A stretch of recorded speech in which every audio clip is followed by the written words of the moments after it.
오늘부터 5주간 복음과 삶이라는 제목으로 여러분들과 말씀을 나누려고 합니다. 우리는 흔히 이 복음을 오직 구원 얻는 데만 필요한 것으로 여기는 경향이 있습니다. 구원 얻는 것과만 복음이 상관이 있고 그 이외의 것은 복음과 상관이 없는 것처럼 우리는 생각을 하지만, 사실 여러분들과 나눌 이 말씀의 제목처럼 복음은 우리의 삶과도 매우 밀접한 관련이 있습니다.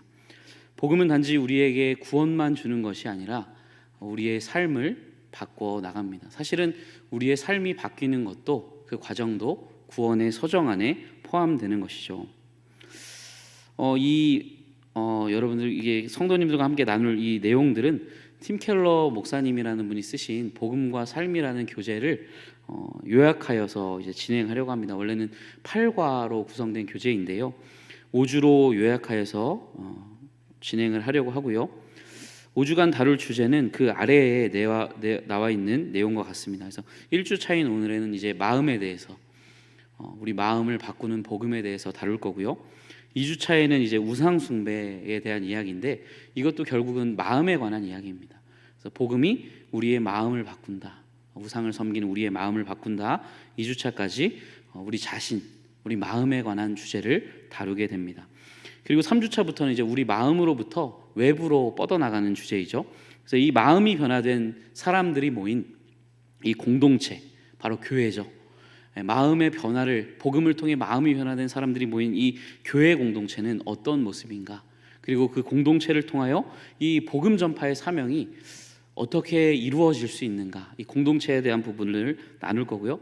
4주 차에는 더 밖으로 나가서 이 변화된 마음을 가진 이 그리스도인들이 세상 가운데 직업을 가지고 정의를 실현해 나가는 것이 어떤 것인가, 이 세상을 어떻게 바꾸어 나갈 것인가를 생각해 볼 것이고, 마지막 5주차는 복음은 우리의 영원한 생명, 영혼마저도 바꾼다. 그래서 복음이 우리의 마음과 우리의 주변과 우리의 영원한 삶을 바꾼다는 이 주제를 가지고 여러분들과 말씀을 나누도록 하겠습니다. 5주간 시간을 통해서 복음을 알고 그 복음이 우리의 모습을 변화시켜가고 우리의 주변을 바꾸어가는 것들 경험하는 은혜가 있기를 우리 주님의 이름으로 축원드립니다. 팀 켈러 목사님은요, 하나님과의 관계를 맺는데 이 세 가지 방식이 있다고 이야기를 합니다. 첫 번째 방식은 비종교라는 방식이 있고요, 종교라는 방식이 있고, 마지막으로 복음이라는 방식이 있습니다. 세상의 모든 사람들은 이 세 가지 방식 중에 하나로 하나님과 관계를 맺는다는 겁니다. 여러분, 비종교는 뭘까요? 비종교. 빈칸 넣기가 있으니까 집중하셔야 되겠죠. 하나님을 거부하고 자기 편의대로 사는 거예요. 자기 마음대로 사는 것을 비종교라고 합니다. 하나님을 인정하지 않는 거죠. 나는 내 마음대로 살 거야, 하나님이 무슨 상관이야, 내 인생의 주인은 나야, 이렇게 살아가는 게 비종교입니다.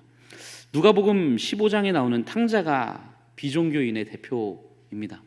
그는 아버지와 함께 살았지만 아버지를 모시거나 아버지를 섬기거나 아버지 뜻에는 관심이 없어요. 그의 관심은 오로지 자신의 쾌락, 아버지의 돈, 그래서 아버지의 돈을 받아가지고 가서 방탕한 삶을 마음껏 살아갑니다. 내 마음대로 살 거야, 이것이 바로 비종교인의 모습입니다. 여러분, 그럼 종교는 뭘까요? 종교는 하나님의 법에 순종합니다. 하나님의 법에 일단 우선적으로 순종하고요. 이들은 굉장히 경건해 보여요. 종교에 굉장히 열심히 하시는 분들은 경건해 보입니다. 모든 예배에 빠지지 않고요, 삶의 모습도 굉장히 모험적입니다. 성실한 가장이요, 남편이요, 아내요, 여러 가지 모양으로 다른 이들을 섬기는 정말 성실한 사람들이에요, 종교인들은. 그런데 문제는 뭐냐면요, 이들은 자신이 행한 도덕적인 삶을 통해 구원에 이를 수 있다고 생각하는 거죠. 너무 열심히 해요. 너무 열심히 섬기고 정말로 도덕적으로 깨끗한 삶을 살아가요. 문제는 이것을 통해 하나님께 받아들여질 수 있다라고 믿는 것이 문제인 겁니다. 내가 이렇게 열심히 하면, 내가 이렇게 열심히 봉사하고 섬기면 내가 하나님이 나를 받아주시고 나를 기뻐하시고 나에게 복을 주실 거야 라고 믿는 것이 종교인들의 특징이에요. 탕자의 형이 바로 전형적인 종교인에 해당합니다. 형은 굉장히 성실했어요. 동생이 아버지의 재산을 받아가지고 할 때 형은 불평했다는 이야기가 나오지 않죠. 묵묵히 끝까지 아버지 곁을 지키며 아버지의 뜻을 어김이 없이 아버지를 섬깁니다. 그런데 어떻게 하나요? 방탕한 삶을 살다가 돌아온 동생을 위해 아버지가 잔치를 열어주죠. 형이 어떻게 했어요? 화가 나는 거죠. 그때 이렇게 말해요. 누가복음 15장 29절입니다. 아버지께 대답하여 이르되 내가 여러 해 아버지를 섬겨 명을 어김이 없거늘 내게는 염소 새끼라도 주어 나와 내 벗으로 즐기게 하신 일이 없더니. 탕자의 형은 굉장히 성실해서 이 말씀을 보면 내가 여러 해 아버지를 섬겨 명을 어김이 없거늘. 여러 해 아버지를 섬겨 명을 어기지 않았습니다. 그렇죠? 굉장히 잘한 거죠. 네, 굉장히 좋은 아들이에요. 그런데 문제는 뭐예요? 바로 그런 행동을 통해 아버지께 무언가 얻기를 바랬다는, 아버지를 생각해서 한 게 아니고요, 자신을 생각해서 무언가 그런 행위를 통해 자신의 성실함을 통해 아버지께 무언가를 얻기를 바랬다는 거죠. 그래서 뭐라고 이야기해요? 아버지, 내게는 염소 새끼도 한 마리 안 주시더니. 아버지, 내게 염소 새끼라도 주셨어야죠. 내가 그렇게 잘했는데, 내가 그렇게 성실히 아버지를 섬겼는데 왜 제게는 아무것도 없습니까? 이 큰아들의 마음에는 자신의 이러한 성실함을 통해 아버지께 무언가를 받고자 하는 마음이 있었던 겁니다. 결국 이 큰아들의 관심도 뭐예요? 아버지의 재산이었던 거죠. 여러분, 종교인들은 이런 거예요. 자신의 공로, 성실함, 노력, 이런 것들을 통해서 무언가를 받을 수 있다, 하나님께 얻을 수 있다, 내가 이렇게 하면 하나님이 나를 더 좋아하시고 내 삶을 축복하시고 복을 주시겠지, 이런 동기로 신앙생활을 하는 것이 종교인들입니다. 여러분, 복음은 뭘까요? 마지막으로 복음은 내가 행한 어떤 일이 아니라 그리스도께서 행하신 일을 믿음으로 구원에 이르고자 하는 거예요. 나의 동기, 내 이 행위가 아니라 그리스도의 행위로 구원에 이르려고 하는 것이 복음입니다. 여러분, 복음을 믿는 자들은 자기의 행위가 다른 사람들과 비교할 때 상대적으로 낫다고 생각할 수도 있어요. 저 사람보다는 내가 낫지 라고 생각할 수는 있습니다. 그러나 상대적으로 나음이 하나님 앞에서 의로움이 되지 못한다는 걸 아는 거예요. 저 사람보다는 나을 수 있어요. 그런데 하나님 앞에서 나는 그럼에도 불구하고 죄인이라는 것을 아는 거죠. 저 사람과 비교해서 상대적인 의로움이 아닌 하나님 앞에서의 나의 의가, 이 상대적인 의가 하나님 앞에 의로움이 될 수 없다는 걸 아는 거예요. 그래서 나의 행위나 나의 조금 더 다른 사람보다 나은 그 의로 하나님 앞에 서는 것이 아니라 오직 예수 그리스도의 공로로, 그분의 의로 하나님 앞에 설 수밖에 없다는 것을 아는 것. 그래서 그리스도의 행위, 그분이 하신 사역을 붙들고 의지하는 것, 이것이 바로 복음인 것이죠. 예수께서 어떤 일을 행하셨나요? 우리 죄를 지시고 십자가 위에서 죽으셨어요. 이것이 우리를 대신하여 형벌을 받으신 거죠. 죄의 대가를 치르신 겁니다. 그뿐만 아니라 부활하시고 또 이 땅에서 사셨을 때 완전히 순종하셔서 그 예수 그리스도의 완전한 의를 우리에게 전가해 주셨습니다. 우리의 것이 아닌 그리스도의 의로 우리가 의롭다함을 얻는 거죠. 여러분, 이것이 복음을 믿는 신앙이에요. 자기의 행위가 아니라 하나님의 자비와 은혜만을 의지하는 것입니다. 거기 돌탕 이렇게 써놨는데요, 돌아온 탕자의 줄임말입니다.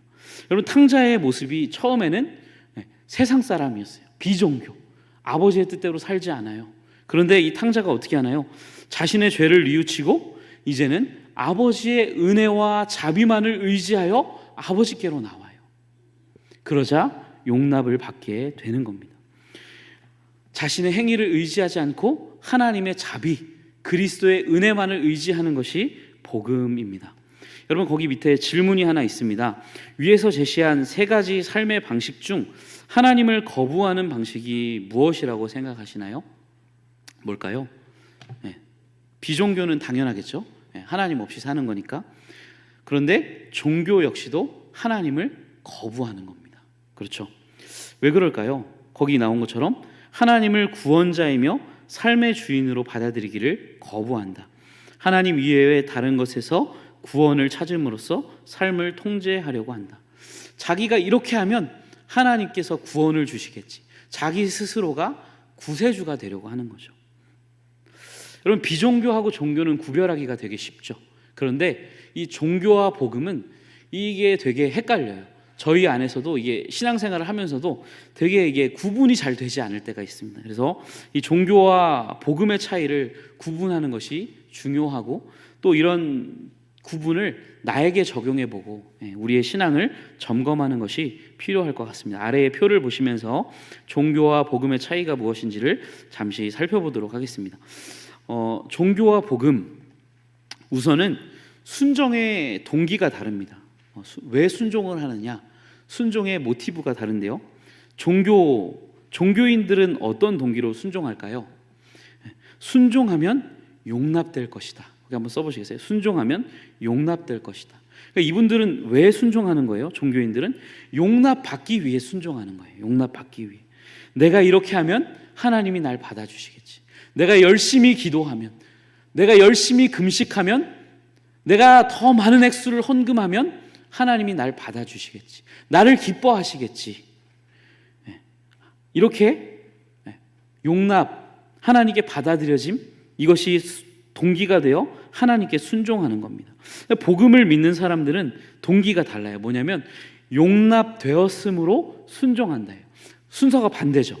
순종하면 용납될 것이다가 아니고요. 이미 용납되었기 때문에 그 은혜에 감사하여 순종하는 것입니다. 이게 복음이에요. 이거 복음을 믿는 사람들의 차이입니다. 이미 보배로운 피로, 아들 예수 그리스도의 공로로 내가 하나님 앞에 온전하게 받아들여졌고 하나님의 자녀가 되었고, 어떤 순간 속에서도 내가 사랑을 받는 하나님의 자녀가 되었다는 것을 압니다. 그렇기 때문에 받아들여지기 위해서 순종하는 것이 아니라 받아들여졌기 때문에 그 하나님께 기꺼이 순종하는 겁니다. 순종의 동기가 달라요. 순종의 목적도 다릅니다. 종교인들은 하나님께 무언가를 얻기 위해 순종하는 거죠. 위의 내용하고 비슷하죠. 근데 이 복음을 믿는 사람들은 무언가를 얻기 위해 순종하는 게 아니에요. 하나님을 기쁘시게 하기 위해 순종하는 겁니다. 그 은혜에 감사하기 때문에 은혜 베푸신 하나님을 기쁘시게 하려고 사랑함으로 순종하는 것입니다. 그리고 하나님 앞에서 느끼는 감정도 다릅니다. 이 종교인들은 어떤 감정을 느낄까요?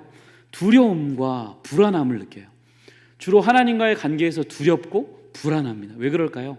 내가 잘해야 용납받을 수 있기 때문이죠. 자기의 행위를 의지하는데 내 행위가 온전치 않거든요. 잘 살 때도 있지만 못 살 때도 많거든요. 그럴 때마다 불안하고 두려운 거죠. 그러나 복음을 믿는 사람들은 하나님께 느끼는 감정이 감사와 기쁨입니다. 잘 살 때나 때로는 넘어질 때에도 여전히 하나님 앞에서 나는 의인으로 서 있다는 것을 믿습니다. 믿는 거죠. 그렇기 때문에 두렵거나 불안하기보다는 감사와 기쁨의 감정이 드는 겁니다. 그리고 어떤 삶의 문제를 만났을 때 보이는 반응에서도 차이가 나는데요. 이 종교인들은 삶에 어려운 일이 닥쳐요. 그럼 어떻게 하냐면 하나님께 분노하거나 자신에게 분노합니다. 하나님께 분노하는 경우는 어떤 때 하나님께 분노할까요?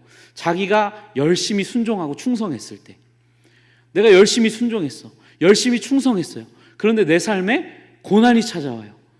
원치 않는 일들이 찾아와요. 하나님께 분노합니다. 내가 그렇게 순종했으면 나한테 복을 주셔야지. 하나님 어떻게 그러실 수 있느냐며 하나님께 분노하게 되죠. 아까 말씀드린 이 탕자의 첫째 형 마다들이 그랬죠. 아버지께 분노했어요. 아버지, 내가 그렇게 충성했는데 내게는 돌아오는 것이 아무것도 없습니까? 이것이 종교인의 마음이에요. 그럼 자신에게 분노할 때는 언제일까요? 자신이 충성하지 못하고 순종하지 못했을 때 자신에게 분노하는 거죠. 내가 엉망으로 살았어. 충성하지 못했어요. 그런데 삶에 어려움이 찾아와요. 그러면 자기에게 분노하는 거예요. 내가 왜 하나님께 충성하지 못해서 이런 어려움을 하나님이 나에게 주시는가? 라고 접근을 문제에 대해서 하는 것이죠. 그런데 이 복음을 믿는 자들은 어려움에 찾아왔을 때 보이는 반응이 다릅니다. 그들은 물론 어려움 때문에 그 문제와 씨름을 하겠죠. 그러나 자신에게 찾아온 이 어려움이 형벌이 아님을 알아요. 하나님이 나에게 벌을 내리시는 게 아니에요. 이건 죄에 대한 형벌이 아님을 알아요. 왜 그럴까요? 나의 모든 심판은 누구에게? 그리스도께 이미 내려졌음을 알기 때문에 그렇습니다. 여러분, 우리의 모든 죄, 과거와 현재와 미래의 모든 죄의 그 저주와 형벌은 예수님이 이미 다 해결하셨어요. 그런데 하나님이 우리가 죄를 지었다고 우리에게 형벌을 내리실까요? 우리의 형벌은 이제 율법의 저주에서 우리는 해방되었습니다. 율법의 저주가 뭘까요? 율법을 어겼을 때 임하는 저주를 말하는 거죠. 우리는 율법의 저주에서 이미 해방된 자들입니다. 여러분, 우리 심판은 이미 예수께 다 내려졌어요. 그렇기 때문에 나에게 주어진 이 시련이 형벌이 아니에요. 그것을 알고 하나님이 이 시련을 통하여 은혜 베푸실 것을 아는 거죠. 형벌이 아니고 은혜를 주시고 어떤 하나님의 계획과 목적이 있으셔서 나에게 은혜 베푸시기 위하여 허락하신 것임을 알고 그 가운데 하나님을 신뢰하며 인내하는 것, 이것이 복음을 믿는 사람들이 자신에게 당한 그 고난과 원치 않는 일들 가운데 보이는 반응이라고 합니다.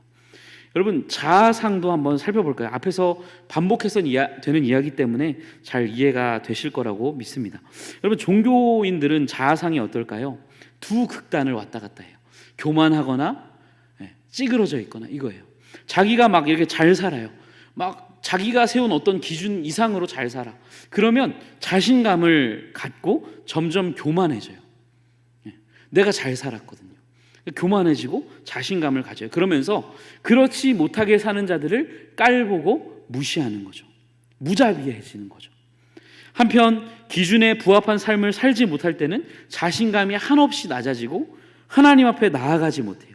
자신을 패배자로 느끼고 나 같은 사람은 하나님 앞에 설 수 없어, 이렇게 느끼는 거죠. 양극단을 왔다 갔다 합니다. 여러분, 아까 그 형 이야기를 계속 하는데요, 이 탕자의 첫째 형이 그 맏아들이 어떻게 했나요? 그 동생이 얼마나 몰골이 비참한 몰골로 돌아왔겠어요. 돼지 열매도 먹지 못해서 굶고 옷도 제대로 갈아입지 못하고 먼 거리를 걸어와서 얼마나 비참한 몰골을 하고 왔겠습니까? 아버지가 동생을 안고 울고 그렇게 하는데 동생을 보며 형이 뭐라고 이야기해요? 형, 누가복음 15장 30절에 보면 이렇게 말합니다. 아버지의 살림을 창녀들과 함께 삼켜버린 이 아들이 돌아. 내 동생이 아니고요, 아버지의 살림을 창녀들과 함께 삼켜버린 이 아들, 아버지 당신의 그 아들이라고 이야기하죠. 동생을 향한 자비와 긍휼이 없어요. 자신이 잘 살고 있다고 생각할 때 교만해지고 우월감에 빠지고 그렇지 못한 사람들에 대하여 무자비해지고, 반대로 못 살 때는 자신의 자아상이 한없이 낮아지는 것이 종교인들의 특징입니다. 반면 복음을 믿는 자들의 자아상은 어떨까요? 거기 한번 빈칸부터 한번 채워넣어 볼까요? 자아상은 나의 도덕적 성취로 결정되지 않아요. 자아상은 나의 도덕적 성취에 달려있지 않습니다. 그의 자아상은 어디에 달려있냐면 내가 행한 일에 달려있는 게 아니고 그리스도께서 행하신 일에 자아상이 달려있는 겁니다. 나는 그리스도 안에서 의인인 동시에 죄인임을 아는 거예요. 내 모습은 죄인이지만 그리스도로 말미암아 의인이 되었다는 것을 아는 거죠. 죄인이며 상실된 존재이지만 그리스도로 인해 용납된 존재임을 아는 겁니다. 이 사실은 나에게 깊은 겸손과 함께 자신감을 갖게 해줍니다. 여러분, 우리의 정체성이 뭐예요? 여러분, 의인입니까? 죄인입니까? 우리는 대부분 교회 다니는 사람들 물어보면 저는 죄인이죠 라고 이야기를 해요. 그러나 그리스도 안에서 우리는 의인입니다. 우리는 의인이에요. 그런데 우리의 이 실존, 우리의 모습을 바라볼 때 우리의 모습은 죄인의 모습이에요. 죄인인 동시에 의인이라고 루터가 이야기를 하였습니다. 어제 우리의 모습을 볼 때는 죄인이지만 우리는 그리스도 안에서 용납된 존재고 그리스도 안에서 정죄함이 없는 의인인 거예요. 여러분, 이것은 우리에게 뭘 가져다 준다고요? 깊은 겸손과 함께 동시에 자신감을 갖게 한다고 이야기합니다. 여러분, 남들보다 순종하는 삶을 살고 멋진 삶을 살아가요. 그러나 교만해질 수 없어요. 복음을 믿는 사람들은. 왜 그럴까요? 내 공로로 하나님 앞에 서는 것이 아니거든요. 내가 조금 잘 산다고 이걸로 하나님 앞에 설 수 있는 거 아니거든요. 그리스도의 공로로만 내가 하나님 앞에 나아갈 수 있다는 것을 믿는 거죠. 그렇기 때문에 이 복음을 믿는 것은 우리에게 겸손을 가져다 줍니다. 반대로 때로는 넘어질지라도 하나님 앞에 나아갈 담대함이나 자신감을 잃지 않아요. 왜요? 나는 그리스도의 공로로 하나님 앞에 나아가기 때문입니다. 나의 작은 실수로 인하여 하나님의 사랑이 변함이 없다는 것을 알기 때문에 그런 것이죠. 여러분, 여러 가지 측면에서 제가 종교와 복음을 함께 비교해 보았는데요. 핵심적인 차이가 뭘까요? 공통되게 계속 나온 것들. 종교는 자신의 행위를 의지하는 것이고요. 복음은 나의 행위가 아닌 그리스도께서 하신 일을 의지함으로 하나님이 주시는 의, 나의 의가 아니라 외부로부터 오는 의, 하나님의 의로 하나님 앞에 선다는 거예요. 누구의 행위를 의지하느냐의 차이인 것이죠. 이제 아래 질문을 함께 보시면서요, 오늘 본문에 대해서 생각을 해보도록 하겠습니다. 우리 거기 퀘스천 1이 있는데요, 우리 질문 한번 같이 읽어보겠습니다. 시작.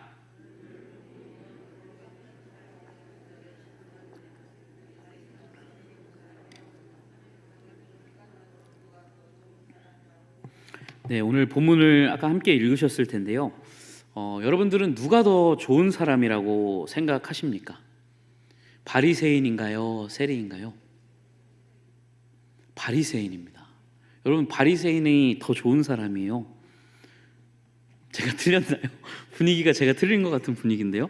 여러분, 11절 12절에 보면 그는 자신이 하지 않은 것과 행한 것에 대해서 이야기를 하죠. 그는 뭘 안 했다고 하나요? 토색, 불의, 간음을 하지 않았다고 하죠. 토색이란 남의 것을 빼앗는 거예요. 남의 것을 빼앗지 않은 사람이에요. 좋은 사람이죠. 불의한 일을 하지 않았고요, 간음을 하지 않는 성실한 남편이요 가장이었습니다. 여러분, 바리새인에 대한 편견을 버리세요. 좋은 사람이라니까요. 여러분, 그가 또 어떤 일을 행했나요? 예? 금식도 하고 또 뭘 했대요? 11조를 했대요. 11조를 한다는 건 이 사람이 가난한 사람에 대한 관심이 많았다는 거예요. 좋은 사람이에요? 나쁜 사람이에요? 좋은 사람이죠. 여러분, 세리는 뭐 하는 사람이에요? 세리는 세금 걷는 사람. 그렇죠. 근데 세리들 여러분 잘 아시잖아요. 성경에 보면 세리와 죄인들을 동급으로 놓잖아요. 그만큼 평이 안 좋은 사람들이었어요. 범죄자들, 도둑, 그렇죠. 탈세가 아니라 세금을 더 많이 걷어서 자신의 주머니에 착복하는 사람들. 여러분, 나쁜 사람이잖아요. 그렇죠? 근데 여러분, 두 번째 질문을 보시면요, 둘 중 누가 의롭다 하심을 얻고 돌아갔습니까? 누가복음 18장 14절 말씀 한번 같이 볼까요? 내가 너희에게 이르노니 이에 저 바리새인이 아니고 이 사람이 의롭다 하심을 받고 그의 집으로 내려갔느니라. 여러분, 누가 의롭다 하심을 받았대요? 좋은 사람인 바리새인이래요? 나쁜 사람인 세리래요? 나쁜 사람인 세리가 의롭다 하심을 받았다고 말하죠. 여러분, 하나님 이상한 분 같지 않나요? 어떻게 성실하게 살아가고 너무나 좋은 사람인 바리새인이 아니라 이렇게 부정직하고 남의 돈을 빼앗는 이 세리 같은 사람을 의롭다고 하실 수가 있나요? 하나님 좀 이상한 거 아니에요? 여러분, 이 둘의 차이가 뭘까요? 그 이유가 뭘까요? 이 둘의 차이가 뭘까요? 바리새인은요, 자신의 행위를 의지했다는 것입니다. 여러분, 말씀을 잘 보세요. 11절 12절에 보면 나는 이것도 했고요, 이거는 안 했고요, 나쁜 짓은 안 했고요, 저는 좋은 일만 했어요. 저 하나님 앞에 받아들여질만 하죠. 자신의 행위를 의지하여 나아간 것이 문제입니다. 여러분, 문제가 뭐냐면요, 이 바리새인의 의가 다른 사람과 비교했을 때 조금 더 나은 상대적인 의였다는 것이 문제인 거죠. 착하게, 그렇게 성실하고 착하게 산 게 문제가 아니고요, 다른 사람보다 조금 나은 것을 가지고 이것으로 하나님 앞에 설 수 있다고 생각했던 것이 문제입니다. 근데 여러분, 특히 그는 마음에 관한 문제를 이야기하지 않아요. 겉의 외면적인 행위에 대해서만 이야기하죠. 그래서 성경에 보면 예수님께서 바리새인들을 뭐라고 이야기하죠? 회칠한 무덤이라고 이야기해요. 평토장한 무덤이라고 이야기하죠. 겉모습만 깨끗하다는 거예요. 마음에서는 그렇지 못하다는 거죠. 다른 사람과 비교했을 때 겉모습을 보면은 괜찮은 것 같아. 그런데 마음은 그렇지 못했어요. 어쩌면 자기도 스스로 속았을지도 모르죠. 이것이 문제인 거예요. 자기가 이것으로 하나님 앞에 서려고 했던 거, 자기의 공로로 나아가려고 했던 거. 그런데 이 세리는 어땠나요? 자신의 죄를 뉘우치고 오직 하나님의 은혜와 자비만을 구하는 거죠. 나의 이 죄를 용서해 달라고, 나는 죄인입니다 라고 나아갔기 때문입니다. 여러분, 자기의 의가 아닌 그리스도의 의를 의지할 때만 우리가 하나님 앞에 설 수 있는 거예요. 여러분, 바리새인이 하나님 앞에 설 수 없는 이유는 그도 죄인이기 때문에 그래요. 조금 더 나은 죄인인 거죠. 그러나 동일한 죄인인 겁니다. 여러분, 3번 질문입니다. 둘 중에 누가 종교고 누가 복음일까요? 바리새인은 종교인이고 세리는 복음을 믿는 자죠. 여러분들은 어디에 해당되십니까? 종교인입니까? 아니면 복음을 믿는 그리스도인이십니까? 대답하지 마세요. 각자 마음으로. 여러분, 우리는 이제 종교인이 아닌 그리스도인으로 살아가야 합니다. 여러분, 팀 켈러는 두 가지의 방법을 제시하는데요. 첫 번째는 문제를 인정하고 회개하는 거고요. 그 다음에는 믿음의 대상을 바꾸는 겁니다. 여러분, 문제를 인정하는 거, 하나님의 법에 순종함으로써 스스로 구원자가 되려고 노력했던 게 문제입니다. 순종하는 게 문제가 아니에요. 그 순종하는 것을 통해 스스로가 구원자가 되고 이것을 통해 하나님 앞에 나아가려고 하는 것이 문제인 것입니다.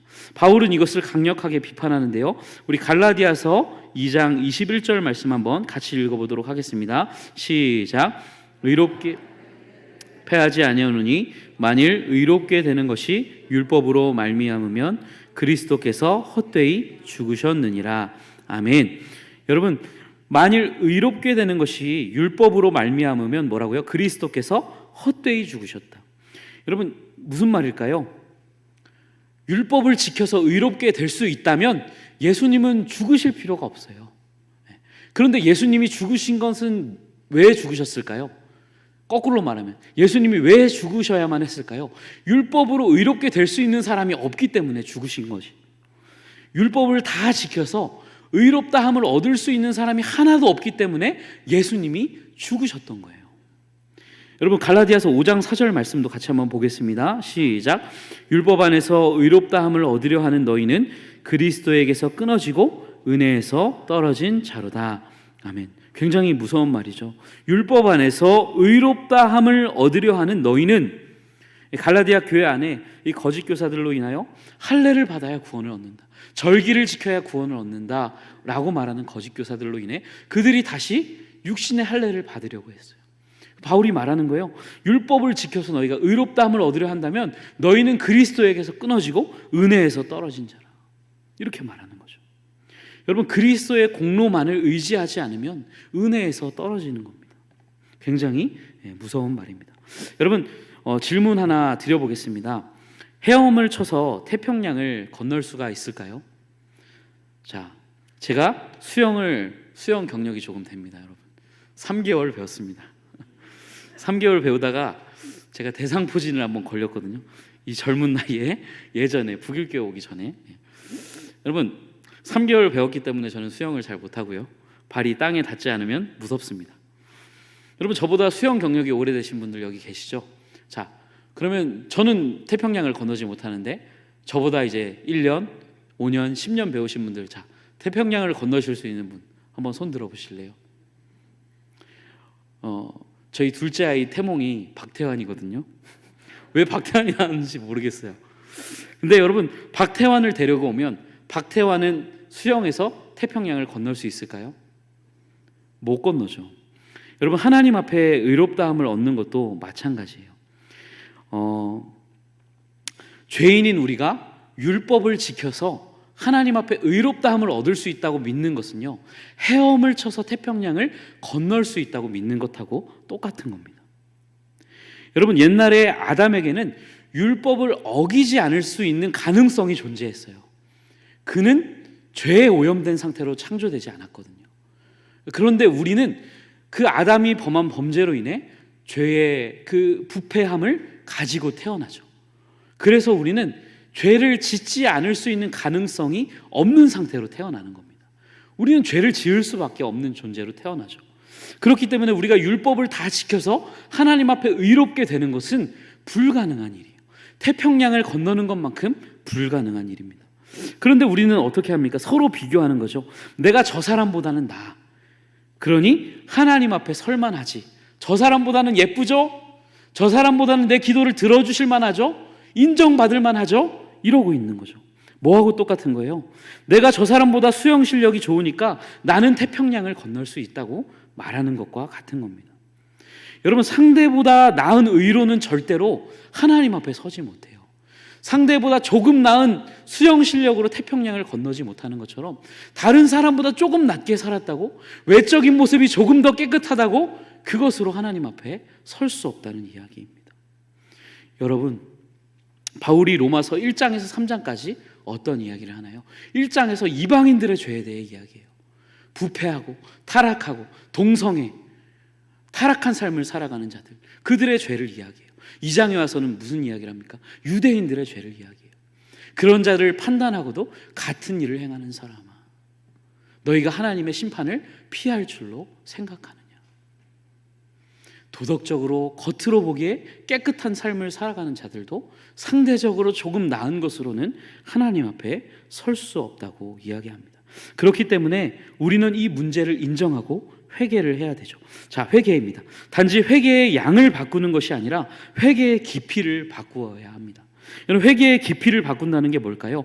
구원을 위해 스스로 노력했음을 인정하는 것이고요, 자기 의를 회개하는 거예요. 내가 이 정도의 의로 하나님 앞에 설 수 있다고 믿었던 것, 이것으로 하나님 앞에 나아가려고 했던 그 헛된 시도들을 회개하는 것입니다. 자, 그리고 이렇게 자기의 문제점을 인식하고 회개했다면 이제는 믿음의 대상을 옮겨야 하는 겁니다. 믿음의 대상을 어디로 옮겨야 돼요? 자기의 의에서 이제는 하나님의 의로 믿음의 대상을 옮겨야 합니다. 자, 1번입니다. 자신의 행위와 업적에 대한 신뢰를 그리스도의 행위와 업적에 대한 신뢰로 옮기는 것이다. 앞에서 계속 말씀드렸죠. 자기의 행위를 믿는 게 아니고요, 그리스도께서 하신 일을 믿는 겁니다. 오늘 갈라디아서 2장 16절 읽어보겠습니다. 시작. 오직 예수 그리스도를 믿음으로 말미암는 줄 알므로 우리도 그리스도 예수를 믿나니 이는 우리가 율법의 행위로서가 아니고 그리스도를 믿음으로써 의롭다 함을 얻으려 함이라. 율법의 행위로서는 의롭다 함을 얻을 육체가 없느니라. 아멘. 율법의 행위로 할 수 있는 것은 없어요. 우리가 율법을 지켜서 하나님 앞에 나아갈 수 없어요. 그래서 그리스도를 믿는 겁니다. 이제는 신뢰의 대상을 바꾸셔야 해요. 예수 그리스도로만 하나님 앞에 나아갈 수 있다는 확신을 가지셔야 합니다. 자, 두 번째로 지속적으로 그리스도를 신뢰해야 합니다. 자, 마틴 루터는요, 종교가 인간 마음의 기본 상태라고 말해요. 마치 관성의 법칙처럼 하늘로 던지면 계속 땅으로 떨어지잖아요. 우리는 계속 종교로 돌아가려고 합니다. 우리 마음의 기본 세팅은 종교가 되어 있어요. 영혼 깊은 곳에는 마치 우리의 공로로 인하여 구원받는 것처럼 움직이는 경향이 있습니다. 복음으로 회심한 이후에도 마음은 자연스럽게 종교적인 원리로 돌아가서 움직이려고 합니다. 여러분 그러시죠? 우리 다 그렇잖아요. 복음을 믿잖아요. 우리가 하나님의 예수 그리스도의 공로로 하나님 앞에 선다는 거 우리 모르는 분들 없잖아요. 여기 계신 분들 다 아는데 어떻게 해요? 자꾸 우리 마음이 종교적인 원리로 돌아가요. 복음을 믿는다고 말하면서 때로는 내 모습이 엉망일 때는 하나님 앞에 못 나가고, 때로는 잘 살 때는 막 자신감이 생기고, 막 나는 저 사람보다 나으니까 저 사람을 막 비판하는 마음이 들고. 그렇죠. 우리 마음은 끊임없이 이 종교로 돌아가려고 한다고 루터가 이야기하였습니다. 그래서 우리가 어떻게 해야 될까요? 의도적이며 반복적으로 복음으로 돌이켜야 돼요. 복음을 끊임없이 묵상하고 자꾸 종교적인 원리로 돌아갈 때마다 이것을 분별해내시고 복음의 원리로 우리 마음을 돌이키도록 해야 할 것입니다. 그 밑에 박스에 있는 글은 칼빈의 말인데요, 이건 시간 관계상 집에서 읽어보시기를 바라고요. 마지막 4번으로 마음을 변화시키는 복음에 대해서 말씀을 드리고 마치려고 합니다. 여러분, 복음은요, 이렇게 우리를 그 예수 그리스도의 공로로 하나님 앞에 세워요. 그런데 그뿐만 아니라 오늘 말씀의 이 제목처럼 우리의 마음을 바꾼다는 겁니다. 밑에 이런 질문이 있습니다. 믿음으로 그리스도와 연합할 때 우리는 하나님 보시기에 의로운 자가 됩니다. 믿으십니까? 여러분, 우리는 믿음으로 예수님과 연합해서 의로운 자가 돼요. 복음으로 말미암아 우리는 하나님 앞에 거룩하고 완전해집니다. 그렇다면 실제 삶에서 의로워지는 것은 어떻게 이루어질까요? 여러분, 칭의와 성화의 관계를 구분하셔야 됩니다. 우리는 예수님을 믿어서 의롭다함을 얻어요. 그런데 이게 실제적으로 우리가 도덕적으로 완전해지는 것은 아닙니다. 우리가 구원론을 통해서 그때 들었죠. 우리가 예수님을 믿어서 의롭다함을 얻어요. 의롭다고 여김을 받는 건데요. 그런데 이것으로 이렇게 됐다고 해서 우리가 실제로 도덕적으로 완전해지느냐? 그것은 아니죠. 이 도덕적으로 우리가 완전함을 이루어가는 것은 성화라는 과정을 통해 점진적으로 이루어가는 것입니다. 여러분, 그러면 우리는 어떻게 이렇게 점진적으로 우리의 마음의 변화를 이루고 의롭게 되어져 갈 수 있을까요? 한번 밑에서 한번 살펴보려고 하는데요. 자, 첫 번째는 종교는 우리의 마음을 변화시키지 못합니다. 여러분, 종교는요, 우리 마음을 변화시킬 수 없어요. 그저 마음을 제어할 뿐입니다. 어떻게 제어가 될까요? 종교에서는 두렵기에, 인정받아야 하기에 노력하는 거죠.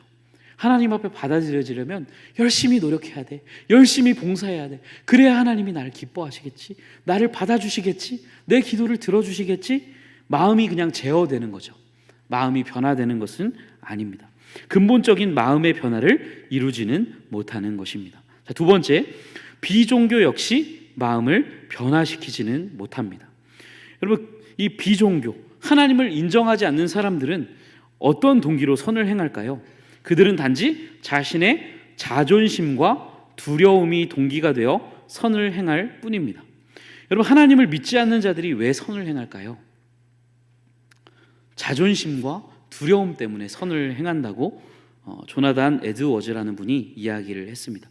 여러분, 두려움 때문이거나 자존심 때문에 그런 거예요. 정직함에 대해 한번 생각해 볼까요? 사람들이 왜 정직할까요? 정직하지 못했을 때 무언가 대가를 치를 수도 있다는 두려움. 내가 꼭 교회를 다니는 사람만 컨닝을 안 하나요? 치팅. 왜 안 하죠? 잘못하다가 이 컨닝을 했을 때, 치팅을 했을 때 성적이 0점 처리가 될 수 있다는 두려움. 그 두려움이 동기가 되어 선행을 하는 거죠. 여러분, 또 자존심은 어떤 자존심일까요?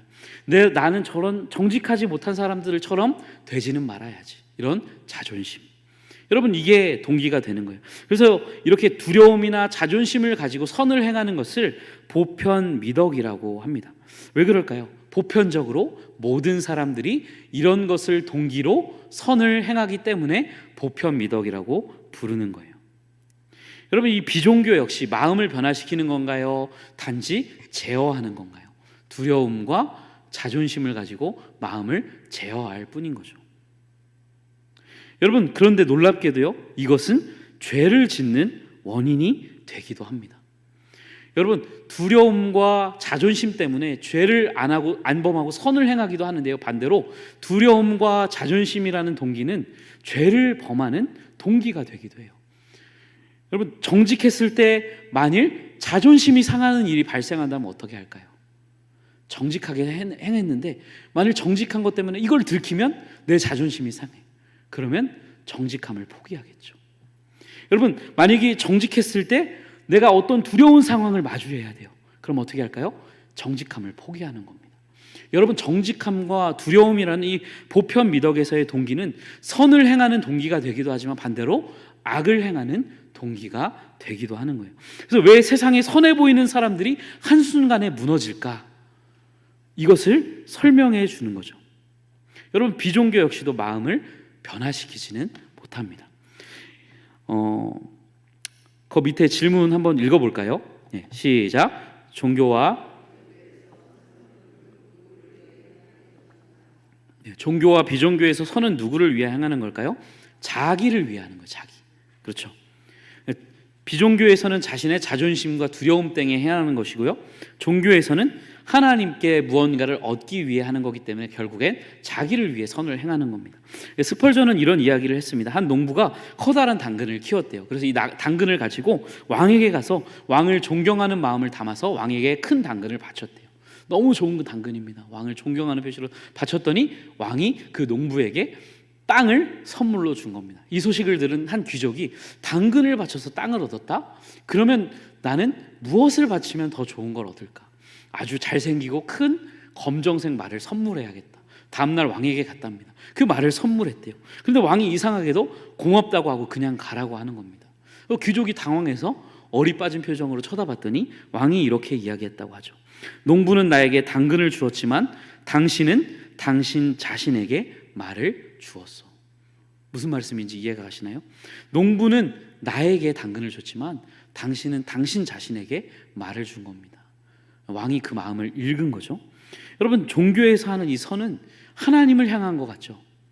하나님을 위해 이렇게 충성했는데요, 그 첫째 아들이 내가 아버지를 위해 성실히 섬겼는데요, 결국엔 하나님을 위한 건가요? 아버지를 위한 건가요? 자신을 위한 선인 거죠. 여러분, 3번입니다. 오직 복음만이 우리 마음을 변화시킵니다. 여러분, 바울은 복음으로 호소합니다. 고린도후서 8장 9절 말씀입니다. 시작. 우리 주 예수 그리스도의 은혜를 너희가 알거니와 부요하신 이로써 너희를 위하여 가난하게 되심은 그의 가난함으로 말미암아 너희를 부요하게 하려 하심이라. 아멘. 여러분, 복음은요, 우리의 마음을 제어하는 게 아니라 변화시키죠. 여러분, 바울이 복음에 호소합니다. 이 말씀이 어떤 맥락에서 나오는 거냐면, 고린도 교인들에게 가난한 성도, 예루살렘에 있는 그 가난한 성도들을 위한 헌금을 권면하는 맥락에서 나온 말씀이에요. 예루살렘에 있는 성도들이 가난했습니다. 그래서 그들을 돕기 위해서 고린도 성도들이 그들을 위한 연보, 헌금을 꾸준히 했어요. 그런데 어느 순간 이 연보하는 것을 어떤 일에서인지 이유에서인지 모르겠지만 중단했습니다. 그래서 바울이 고린도후서를 써서 보내면서 그 연보를 다시 시작할 것을 권면하는 거예요. 근데 바울이 무엇으로 권면을 하나요? 종교적인 동기로 그들을 권면하지 않아요. 너희 그렇게 해서 하나님께 사랑받을 수 있겠어? 너희 그렇게 연보하지 않아서 하나님이 너희를 기뻐하시겠어? 이런 종교적인 동기로 권면하지 않습니다. 비종교적인 동기, 그들의 자존심이나 두려움을 건드려서 그들을 권면하지 않아요. 또 혹은 그들의 감정을 자극하면서 그들을 권면하지도 않죠. 저희가 흔히 남을 돕는 그런 것들을 볼 때 막 가난한 자들에게 사는 그런 비디오를 보여주고 막 굶고 있고 막 뼈 막 이렇게 드러나고, 저는 뼈가 잘 안 보이는데 뼈가 막 드러나고 이런 것들을 보여주면서 도와달라고 하죠. 바울은 근데 그들이 얼마나 배고프냐, 얼마나 가난하냐 그렇게 호소하지 않았어요. 무엇에 호소했습니까? 복음에 호소했어요. 여러분, 뭐라고 호소했나요? 그리스도께서 부요하신 분이지만 너희를 위해 가난하게 되셨다는 거예요. 그러니 너희도 형제들을 위해 가난하게 되는 것이 마땅하지 않느냐. 복음은 마음을 변화시키는 겁니다. 복음을 생각할 때 너희만 배부릴 수 있겠니? 그리스도께서 너희를 위하여 가난하게 되셨는데 너희 그렇게 살 수 있어? 예수님을 생각해. 복음을 이야기하는 거죠. 복음은 우리의 마음을 바꿉니다. 그래서 선을 행하게 하는 것이죠. 그 밑에 박스에 있는 글을 한번 같이 읽어볼까요? 시작. 부부 사이의 정절을 지키는 것,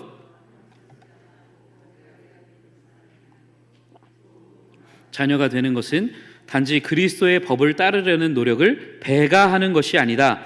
오히려 그리스도의 구원에 대한 이해를 깊게 하며 마음의 깨달음이 만드는 변화들을 실질적으로 살아내는 것이다. 여러분, 노력을 배가하는 게 아니에요. 물론 노력도 필요하죠. 근데 순종하려는 노력을 배가하는 것이 아니라 뭐라고요? 그리스도의 구원에 대한 이해를 깊게 하는 거, 그리스도께서 행하신 일을 더 깊이 묵상하는 거, 그리고 그 묵상을 통하여 변화된 그 마음이 만들어낸 변화를 실질적으로 살아내는 거, 이것이 더 중요하다는 거죠. 제가 아는 어떤 분이 그런 이야기를 하시더라고요. 사는 것보다 믿는 게 더 어렵대요. 우리는 사는 게 어렵다고 이야기하죠. 믿는 게 더 어렵대요. 그 복음을 믿고 살아내는 것이죠. 여러분, 2번입니다. 마음은 단지 제어되는 것이 아니라 변화됩니다. 이것을 참된 미덕이라고 불렀어요. 보편 미덕이라면, 모든 사람이 행하는 게 보편 미덕이라면, 은혜의 깊은 감동을 받아 그리스도를 묵상함으로 기꺼이 선을 행하는 것, 이것이 참된 미덕입니다. 자, 3번, 바울은 은혜가 우리를 양육한다고 말해요. 자, 디도서 2장 11절 12절 우리 같이 한번 읽어보겠습니다. 시작. 모든 사람에게 구원을 주시는 하나님의 은혜가 나타나 우리를 양육하시되 경건하지 않은 것과 이 세상 정욕을 다 버리고 신중함과 의로움과 경건함으로 이 세상에 살고. 무엇이 우리를 신중하고 경건하고 의롭게 살아가게 한다고요? 하나님의 은혜가 나타나 우리를 그렇게 양육한대요. 우리를 변화시키고 그렇게 살 수 있는 사람들로 자라게 하는 게 뭐라고요? 하나님의 은혜라고요. 여러분, 그 은혜가 뭘까요? 디도서 3장 5절입니다. 같이 한번 읽겠습니다. 우리를 구원하시되 우리가 행한 바 의로운 행위로 말미암지 아니하고 오직 그의 긍휼하심을 따라 중생의 씻음과 성령의 새롭게 하심으로 하셨나니. 우리가 행한 바 우리의 의로운 행위로 말미암지 않고 오직 그의 긍휼하심을 따라 중생의 씻음과 성령의 새롭게 하심을 얻게 하신 것, 이게 은혜이죠. 이 은혜를 묵상할 때 그 은혜가 우리를 양육하여 우리를 거룩한 삶을 살게 한다고 말씀합니다. 복음으로 마음이 변화될 때, 그때해야 비로소 우리는 자신을 위해서가 아니라 하나님을 위해서 선을 행하게 된다는 것입니다. 여러분, 말씀을 마치도록 하겠습니다. 오늘 여러분과 함께 세 가지 삶의 방식이라는 제목으로 말씀을 나누었는데요, 루터의 말처럼 우리의 마음의 기본 세팅은 종교입니다. 우리가 복음을 들어도 끊임없이 종교로 돌아가려고 하는 우리의 마음을 날마다 복음으로 돌이키실 수 있기를 바랍니다. 그 복음의 은혜를 기억할 때 그 복음은 단지 우리의 마음을 제어하는 것이 아니라 변화시켜서 우리를 양육하고 날마다 경건한 삶으로 우리를 인도해 갈 줄로 믿습니다. 우리 찬송가 303장 함께 찬양 드리겠습니다.